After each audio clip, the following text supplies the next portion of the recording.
Anton van Leeuwenhoek was Dutch. He sold pincushions, cloth, and such. The waiting townsfolk fumed and fussed as Anton's dry goods gathered dust. He worked instead of tending store at grinding special lenses for a microscope.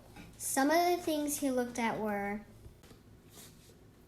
mosquitoes' wings, the hairs of sheep, the legs of lice, the skin of people, dogs, and mice, ox eyes, spiders' spinning gear, fish's scales, a little smear of his own blood. And best of all, the unknown, busy, very small bugs that swim and bump and hop inside a simple water drop. Impossible, most Dutchmen said. This Anton's crazy in the head. We ought to ship him off to Spain. He says he's seen a housefly's brain. He says the water that we drink is full of bugs. He's mad, we think.